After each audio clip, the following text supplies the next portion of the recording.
everyone, welcome. This is my Bougainvillea plant, and in this video I'm going to talk about this plant.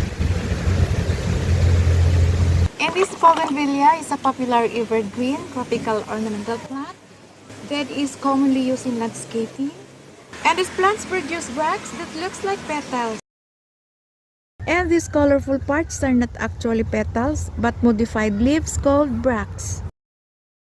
The real flowers are small, tubular shaped, usually white, sprouting at the center of each bract cluster.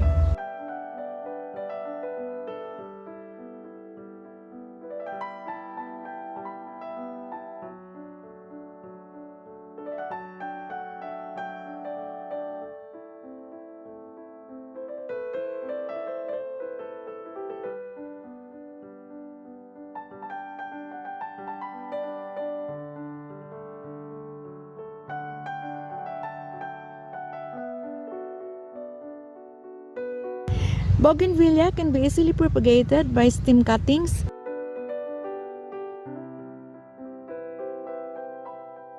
grafting, and air layering. And I propagate this by stem cuttings.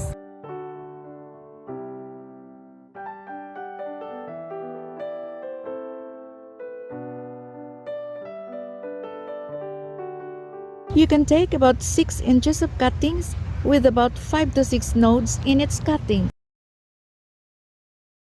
And you can also make it a little shorter or longer, still it will grow. Then remove the leaves, flowers, and the thorns from the cutting. Then snip the lower end of the stem at an angle to increase its surface area, allowing it to take up more moisture and nutrients from the soil.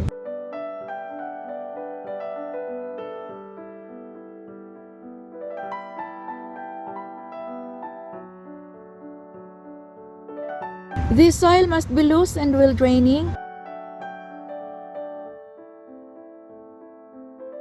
and make sure the pots or planting bags has drainage holes.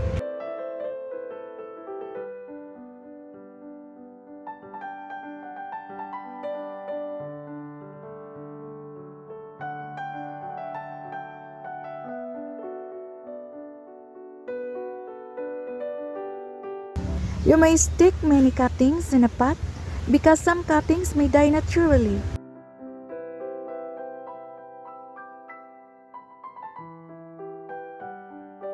If you want, you can dip the end of the cutting in a rooting hormone. But for me, a rooting hormone is not necessary for bougainvillea because this can grow easily. Press the soil against the stem to firm it upright.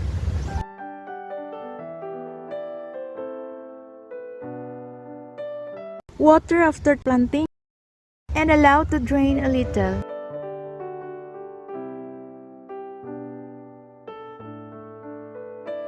Too much moisture will cause root rot.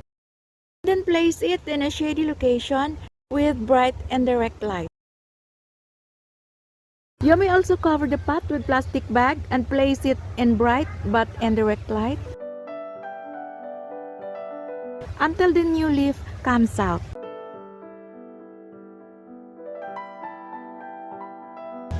And for me, I do not cover it with plastic bag. I just sit it in the shade undisturbed for about 2 months or until new leaves has come out.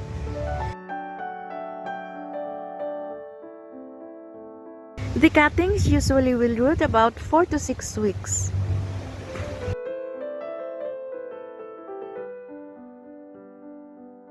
Then slowly acclimate them from partial sun to full sun.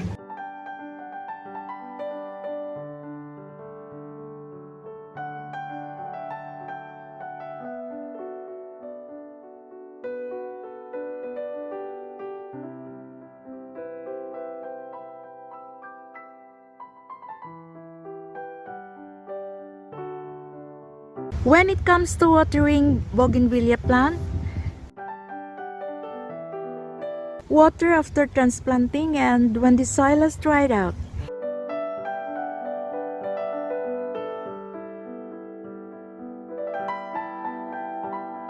Bougainvillea likes it dry. And bougainvillea blooms better when kept dry.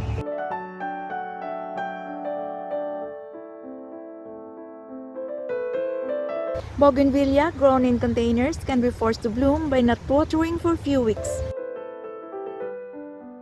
Pinch off all the leaves to preserve moisture and let the plant go semi-dormant. Then resume watering regularly. The plant will come back to life quickly with new leaves and produce flowers abundantly.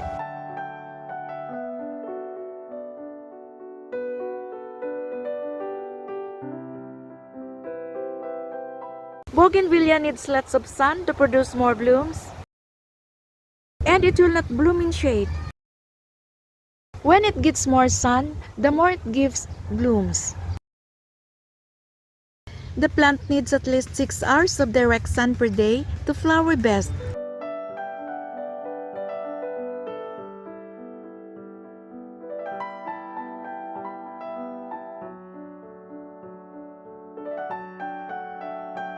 And when it comes to fertilizer, this plant doesn't really need fertilizer, especially when planted on the ground. But you may feed your potted plant with a diluted balanced fertilizer every 3 months or with organic compost from garden waste every month.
Thank you guys for watching.